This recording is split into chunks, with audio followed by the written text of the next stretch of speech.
and welcome to the second review of the week for Fragments Silicon Reviews. Um, Up here is Frozen Byte's latest, Has Been Heroes. If you've been paying attention to our other episodes, you'll know we did an interview with Frozen Byte just on Thursday, actually. If you want to get more intimate details of what Has Been Heroes is and how it works, which I recommend you do, because, well, there's an issue around that that we'll talk about in the review. But I recommended going out and checking the Nintendo Treehouse YouTube vid on this game for a very specific reason. And, well, that reason is it's got a conveyance issue. And that came up in the interview.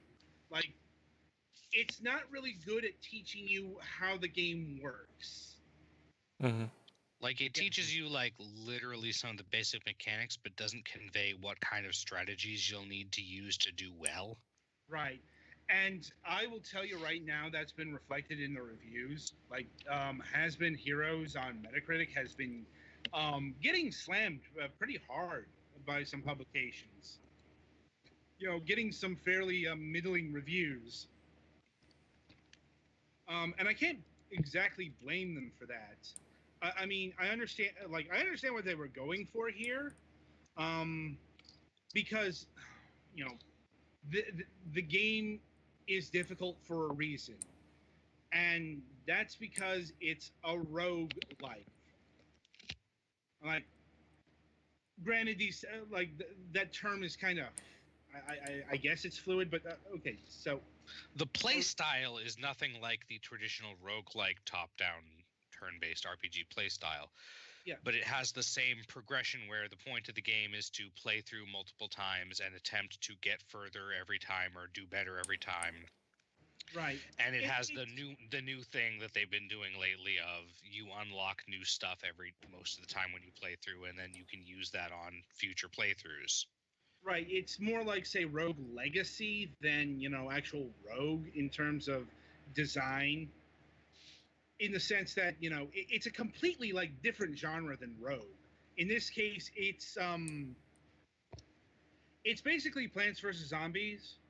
I mean, in terms of design, it's a rogue-like strategy game, as they call it. But if you played Plants vs. Zombies, then you'll know how it's laid out. And that's kind of important. Though it's worth noting, this isn't a tower defense game either, like Plants vs. Zombies was. It's just everything is side view. You've got 3 characters, everything's lined up, and you slide them up or down to determine who affects what. Right. And and how the game works is you've got your regular attacks, and then you've got your magic, and I'm guessing later on you get items that affect your cooldowns and stuff. I didn't get that with the basic run.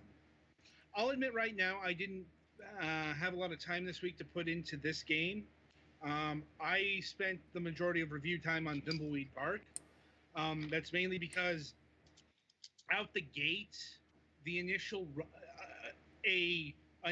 run through Has Been Heroes will last you about an hour and a half to get to the final boss. Now, mind you, that is not the playtime all of the time, because every time you beat the final boss, you will unlock stuff. You will unlock new characters, new treasures.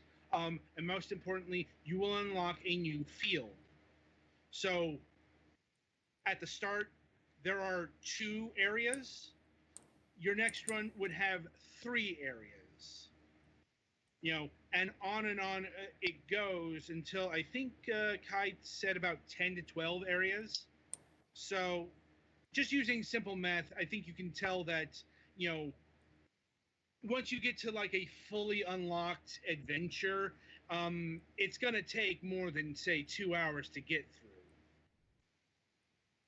Now, although granted, it can be even shorter because, well, one of the line's strategy is getting enough spells, getting enough, uh, you know, things for the final boss. But it's also worth noting that the more you fight in an area, the stronger and more difficult the enemies get. That's something I encountered on my second run. Like, I got killed before the final boss because the enemies just got too difficult. Same. So that's another consideration. Also, there are things like the subtler mechanics, like moving backwards on a path costs you a candle. Ah. Mm-hmm.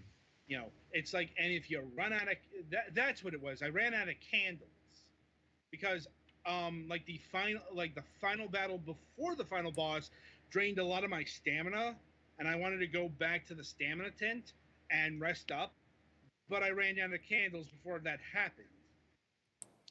Yeah, So the prologue is a linear path, but then after that, you're on kind of.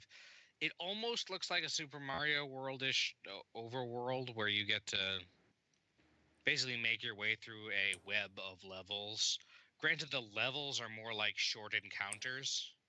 Right. I'm like, but and not all of them will have encounters.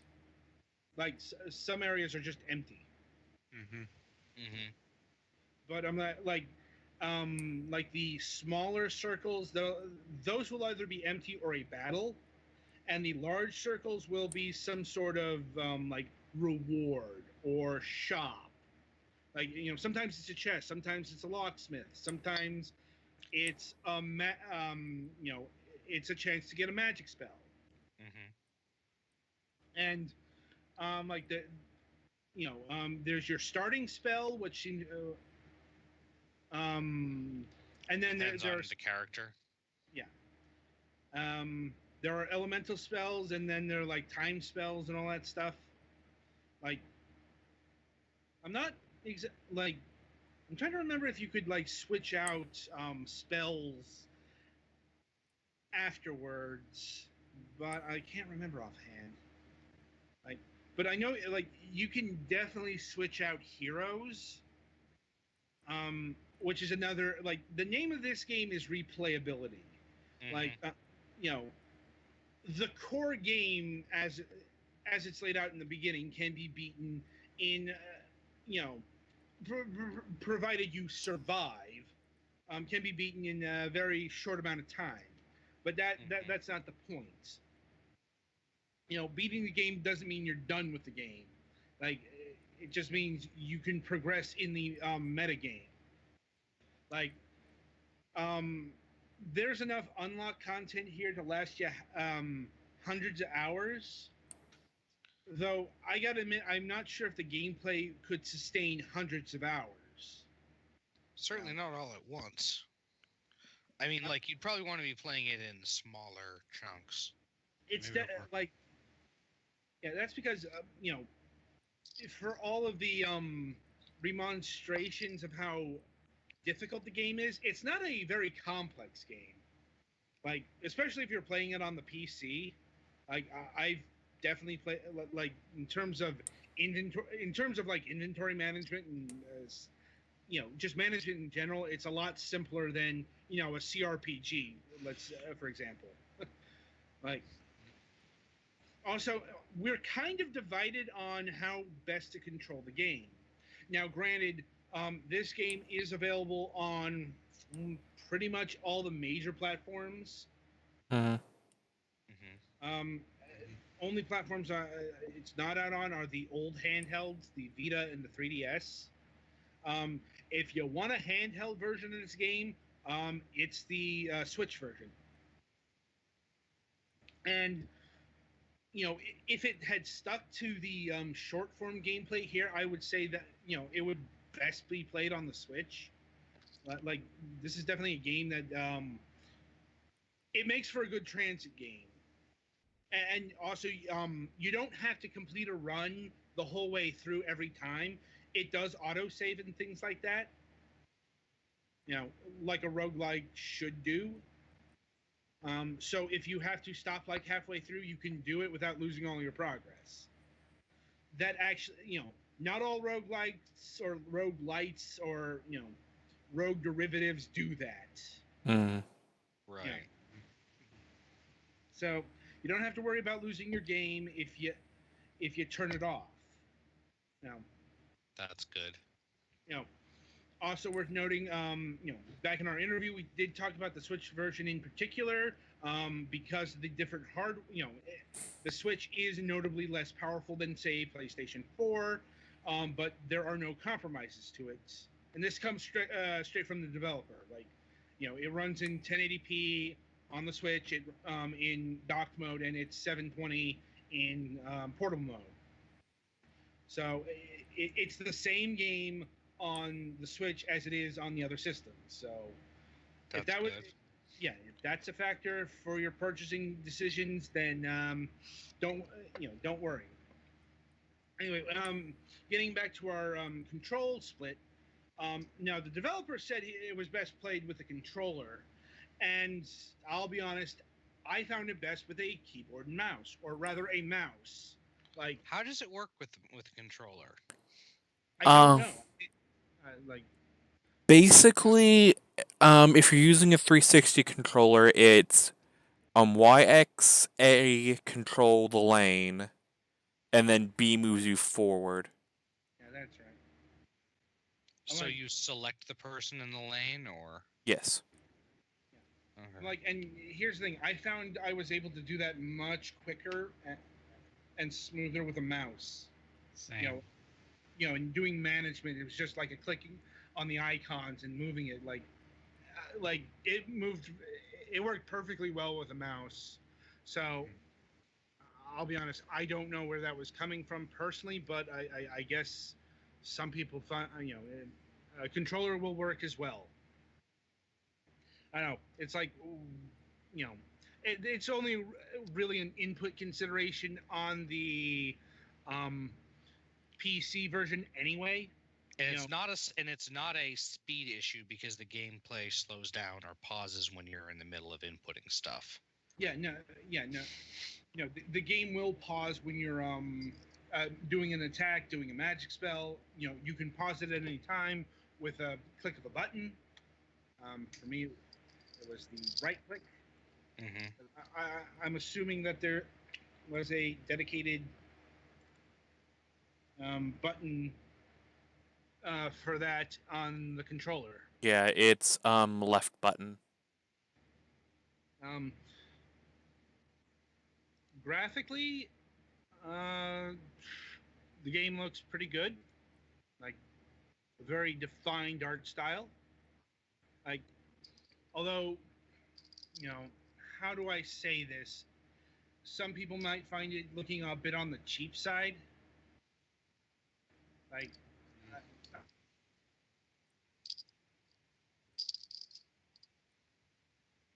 Yeah, it's not.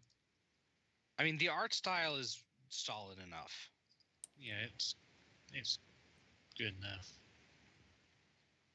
and I like the character designs. They appropriately convey the personalities of the respective characters, I would say. Adam, you there? No, he is not. Well then. Andy exploded.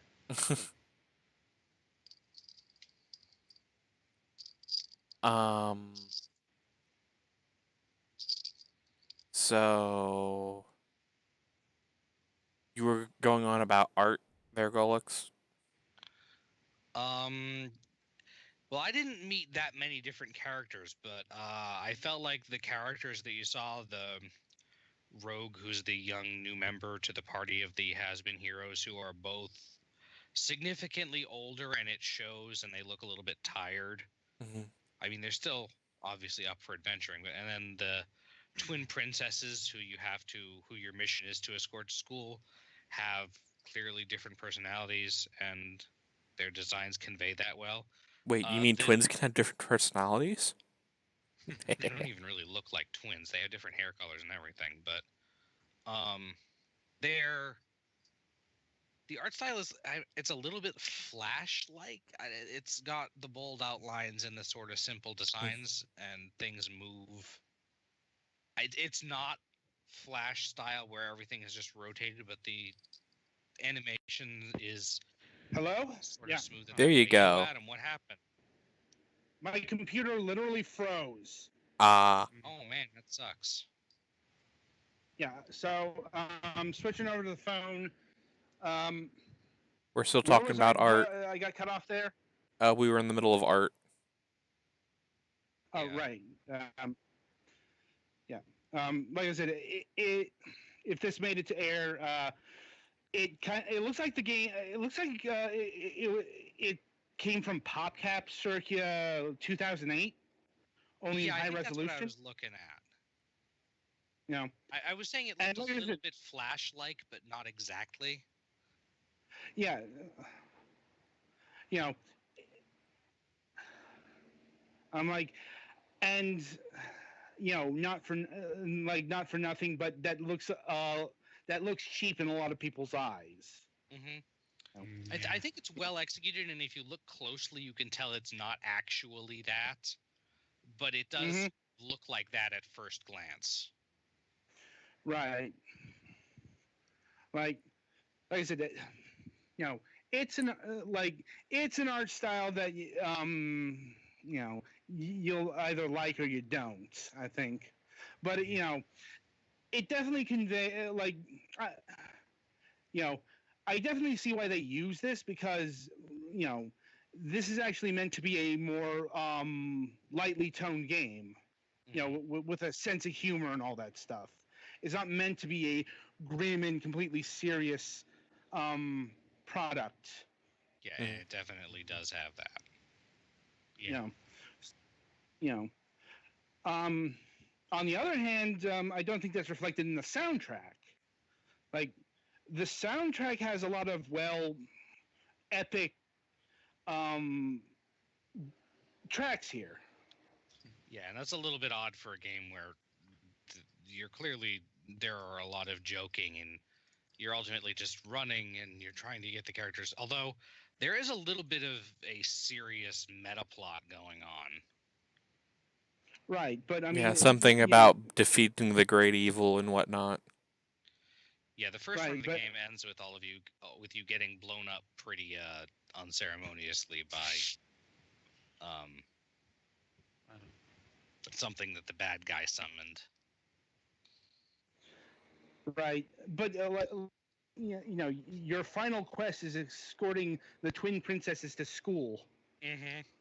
Yeah. You know, And presumably there's some world saving involved eventually, but well, yeah, it's also the world's kind of on fire. mm-hmm. Yeah, it turns out escorting the princesses to school involves involves fighting a lot of the undead.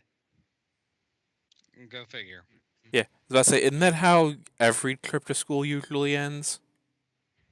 Now that's just how I felt. Oh, going to right. Now, especially waking up at like 7 in the morning. Now, like, The struggle. yeah. It was real. Yeah. Um, anyway, getting back to the soundtrack, a lot of brass, a lot of drums, a lot of this sounds like a fantasy soundtrack, Mm-hmm. and it's the kind of sound like a lot of epic arias and stuff like that. It's quite. I mean, it it's might be partially intentional, but it like not fully grasping the difference between a fantasy soundtrack a la Lord of the Rings and a fantasy comedy soundtrack a la Slayers. Yeah, this is definitely Lord of the Rings. Mm-hmm. Now, no doubt, no doubt in my mind about that. You know, it's like I said, it's not necessarily. But the tone of the game itself seems closer to Slayers. Yeah. Mm, Yeah, yeah. Maybe not so much in the way of hijinks, but definitely in tone. Yeah, I mean there can be serious moments, but there's also a lot of silly moments. Right. Something like that. Hmm.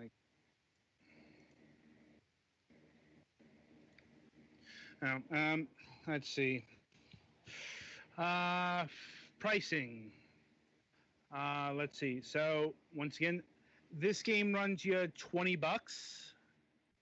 Um, like I said, which is pretty standard indie pricing for um, larger independent games. Hmm. Yeah, I'd say that might be fair if you feel this is the game you're going to try to play through all the times and get all the stuffs. Yeah, I'm like, yeah. Personally, I'm kind of torn on this because, like, It like could be a there's little a bit. lot of It could be a. Hmm? yeah. I mean, like there are issues around this game that you know that prevent me from recommending. Um, oh, yeah. Hang on. He's fixing Adam is things. transitioning back to actual computer. Yeah, I'm like sorry about that. Yeah, It's not your fault. Your computer decided that I know I'm gonna have a seizure. yeah, yeah. Like, thankfully, technology has progressed to the point where if I drop, the call doesn't drop. Oh, Yes, thank God. that is nice. Yeah. Yeah, it's like Or else we'd yeah, be having 5 minutes of me sitting here playing the game, being like, help. yeah. And I can also use my phone to call in the interim. Yeah. Yeah, it's just I don't have all my notes and shit, so I'm a bit you know I'm a bit bereaved. Mm. But so yeah, the game could be less. I would say it would be a good $15. buy. Yeah, a good buy at 15, a really good deal at less than 15. 20 is not unreasonable, but it's enough that you really want to consider whether you will play it a lot. Right. Yeah. Also, in worth your consideration is there is a physical version coming. Oh man.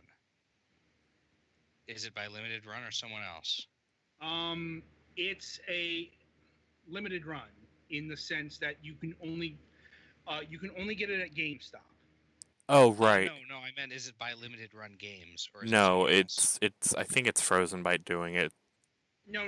It's Game Trust, Oh, which is Game Trust. yeah, which is owned by GameStop. So Okay. It's so nice that they're doing that. GameStop is contributing to that for people who like that, although I'm sure their motives are mostly on the ulterior. Hey, if we make a physical version, we can actually have someone to buy it, something for people to buy in our actual stores side. I mean they're publishing the game, so they make that call. Mm-hmm. Um, but yeah, you know, yeah, Has Been Heroes is you can only buy it at GameStop if you want it on a disc or a Switch cartridge. Well, EB Games as well. Basically, whoever EB, your local okay, GameStop is. okay, EB EB Games is like Games. the Canadian version of Yeah. GameStop. Yeah, EB Games used to be an independent store here, but then they merged, and the reason why GameStop swallowed up EB Games is because that brand is stronger in other countries like Australia and Canada. Yeah. You know, So it's the if same overarching company, just different regional subparts. But yeah, basically your local GameStop subsidiary if you're not in the US. yeah, the good news is I'm trying to uh, I'm trying to discern if the price is more expensive on a physical. Mm. You know, like buying the let's see, like no, looks like buying say the PlayStation 4 edition is only $20. So yeah, if you don't really want to have a whole bunch of digital games and want something to put on your shelf, then go get the physical. Let me just check the Switch version because this has been been a thing. The Switch games, Rhyme. The Switch version of Rhyme is actually going to be like $10 more for the Switch because of manufacturing costs. Mm. I'm like, but it doesn't look like it looks like it's $20 on the Switch as well for physical. Hmm. Yeah. So the only caveat is if you want physical, you gotta go to GameStop or either online or to the store. And it's not out on physical yet. I think that's happening sometime this month. And also, I'm not sure how, like, if you get the PC version, if it's just going to come with a Steam key as well, or if it, because yeah. It probably is. I mean, that's kind of how it's done these days. Mhm. Like, Metal Gear Solid 5 for the PC is like literally the Steam executable on a disc. Yeah, like the collector's edition of Sonic Mania, they're basically going to give you a card with your Steam key on it. I'm like, Sure, why not? yeah. Although there have been rumors that there's going to be an actual Switch physical version of Sonic Mania. I'm not sure if that's actually panning out, but the point is, I'm like, physical is actually parity to the digital. Probably because GameStop is publishing it and they're not worried about their margins. Yeah. Mm-hmm. We It's get just- money whether you buy it on Steam or not. Well, literally, like you have to buy it from GameStop to get it, and it's published by GameStop. So, yeah. We get paid either way.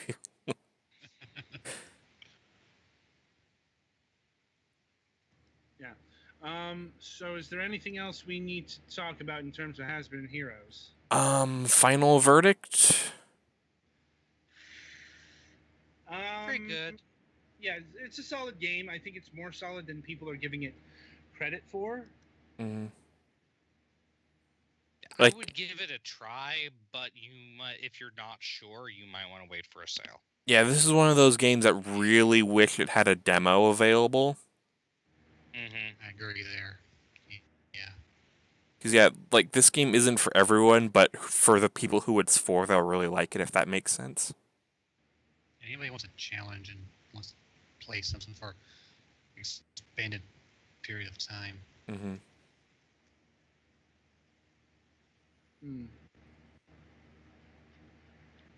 Right. I think that'll about do it for Has-Been Heroes review here. And I'm like, and that'll about do it for Fragments of Silicon. The reviews for the week. Sorry, I'm a bit frazzled. I'm still kind of recovering things from my computer crashing. Yeah, understandable. Mm-hmm. Right. Anyway, so the week ahead. On Tuesday, we're supposed to have Philip Brock of THQ Nordic back on the program. He hasn't confirmed yet. So we'll see how that goes. Hopefully it'll work out. Ping him tomorrow. And on the main show on Wednesday, we'll be having Mike Torello of V7 Entertainment. We'll be talking about a game called Old Time Hockey, which released last week, I believe. Strangely enough, we haven't gotten codes for the game yet. See if we can't rectify that between here and now, but whatever. MSP, we are slated to have an episode this week. Looking like it's going to be it's another guestless affair. Yeah. We're trying to rectify, well, rather Petty Fans trying to rectify that. I have feelers out, no one's really biting. You got to put out more feelers. Yeah, I know. I was going to put out a new set Monday. Yeah. it's like don't get too concerned about putting too many feelers out. I'm like, I do that all the time with this show, but we can talk more about that in the post show. Mm-hmm. Right. And coming up next week, as far as reviews are concerned, let's see, we have got to wait for the page to load up. Here we go. We got Slime Son and Blossom Tales: The Sleeping King. Slime Son is a platform game published by Head Up Games. A regular fixture on this program. And Blossom Tales is a Zelda-like. Yeah, when he first mentioned the title, I thought it was some sort of visual novel. I apparently was wrong. Understandable. I mean, there's like a Yuri visual novel on Steam called Highway Blossom, for example. So it's not out of the realm of possibility. But no, this is a game that wants to be Zelda. I'm not sure if we ever figured out a proper name for these things. But anyway, Just top-down action RPGs or top-down adventure. They're not RPG. Like, good God. They're a little bit RPG-ish in some ways, but yeah. There's a fucking debate that, seriously, I've been hearing since childhood. Is Zelda RPG? Like, let's not open that can of worms and just, end the episode. All right, okay. Until Tuesday, potentially, I wish you all good gaming.